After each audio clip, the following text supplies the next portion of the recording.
Hi everybody, this is Laura with Untitled Typewriters, and I've got a 1957 Olympia SM3 for you today in the deep green. Very beautiful, handsome typewriter. So we're going to take a look at it today. So right now I've got the carriage lock on.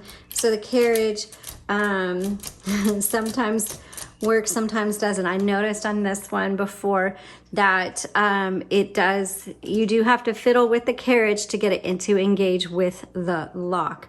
But if you, here is your carriage lock down here. So right now it's locked. If you just press it down, then it unlocks it. Okay, so, and by the way, carriage release is right here for you. Okay, so that, I kind of just ran right into that right away.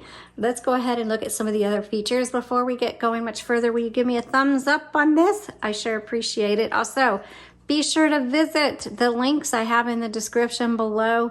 Your support of our business by shopping our store really helps us be able to spend the extra time to do these videos for you all. Okay, so back here, normally you would find your paper holder, but instead it's on the right side and you just press this button and voila, there's your paper holder. On this one, there's tabs, but it's going to be in the back, and so I'll show you where that is. You just flip this up, and there is your manual tab sets back here, and you just press and drag and put the tabs where you want them. This is the original color, by the way. Okay, this handle releases the tension on your paper, which I'll show you in a second.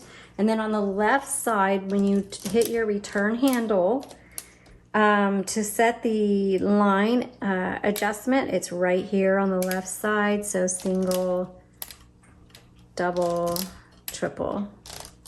Okay, that's what that is for. Oh, there we go.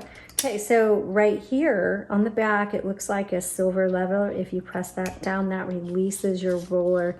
So if you have some fine adjusting, like it's not lining up just right, that's kind of what that's for. Always make sure it's re-engaged though, because it's not going to type right. All right, I'm going to move the carriage over to the left. By the way, this is your margins. You just squeeze and drag, okay, where you want. That bell, by the way, some of you don't know, and that's okay. That bell tells you you're at the end of your line and you need to hit your return handle. And if you happen to be in the middle of the word and it stops on you, just hit MR, which is here on the left side, and then you can keep going.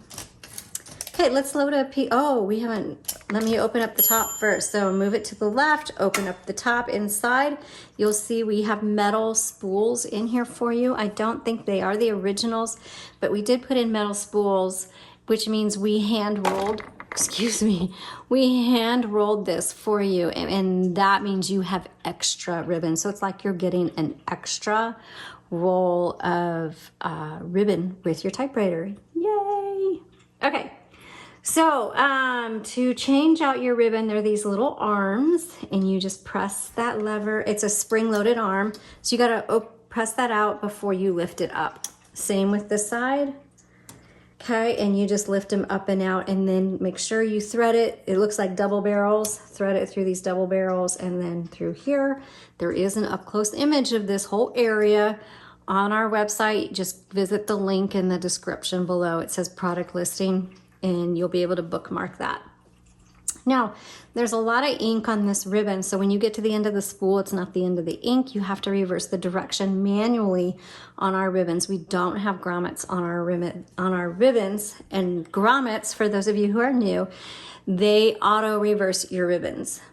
So you have to manually reverse them, which isn't that big a deal, and it's right here.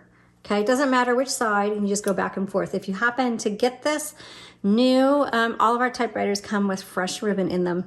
And if it starts out at the end of the spool, don't panic. It's not an old ribbon. It's just that, like me, I'm like, I don't remember what the original setting was. So this could be starting at the end of the ribbon rather than the beginning. I hope that makes sense. So if you have issues with typing, just double check, make sure the ribbon's going the right direction. this lever over here, this determines how hard these type bars are going to strike your paper. So if you feel like it's you're having to press down a little bit harder than you like, then try adjusting it right there. Okay, we'll close that up and let's load up a piece of paper. Just put in a piece of paper right there, turn the handle, bring it around, make sure, oh, that loads so nice. Make sure the paper goes underneath the bar. I like to come up to see if it's even, which it's not. You pull that lever forward and adjust so it's even, and then re-engage. And then let's go ahead and type. And oh, I want to adjust my margins.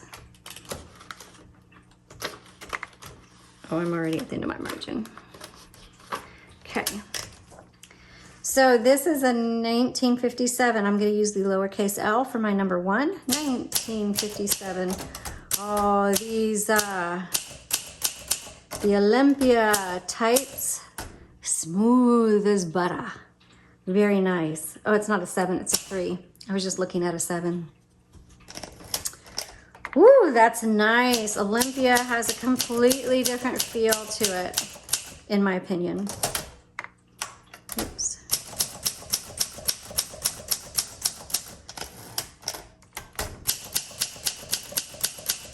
So for those of you who are new to Untitled Typewriters, I do recommend that you go to our typewriter tips and read about the kind of servicing that we provide on our typewriters, and it'll tell you about the difference between serviced,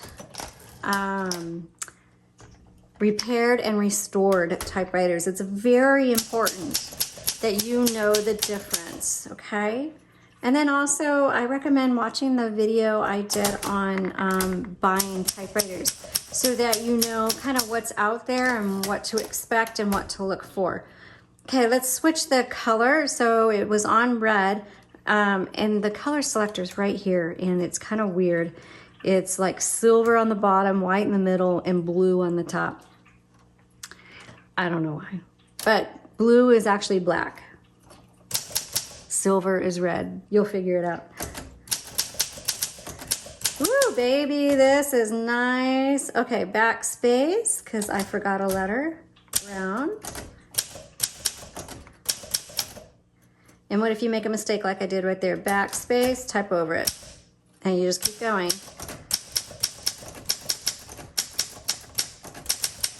So I don't know how people type with very long fingernails. Mine are even long for here, so if you do want to do a lot of typing, you may want to cut down those fingernails, because for me anyway, when I have long fingernails, I tend to hit extra keys at once.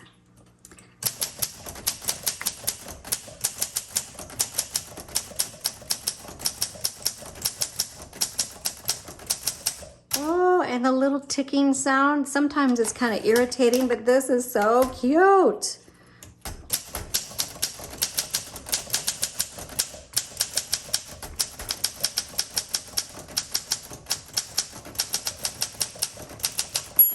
Okay, there's that bell that says, hey, you're at the end of your margin, you need to hit the return handle, but I'm gonna keep going.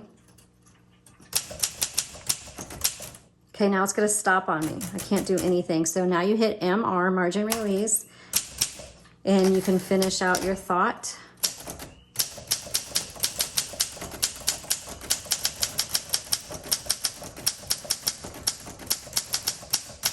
Oh, this is like a kid at a candy store.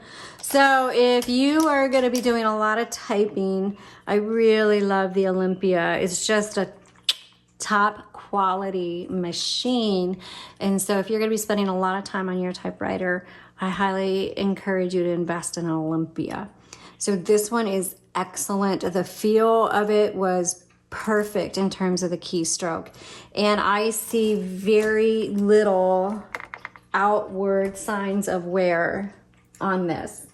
In fact, I don't see any. So you can look at the up-close images on our website to look for yourself, but this is almost like a brand new typewriter. It's just so nice. So thanks so much for watching. Be sure to visit our website at jotandtittletypewriters.com, and you all have a blessed day.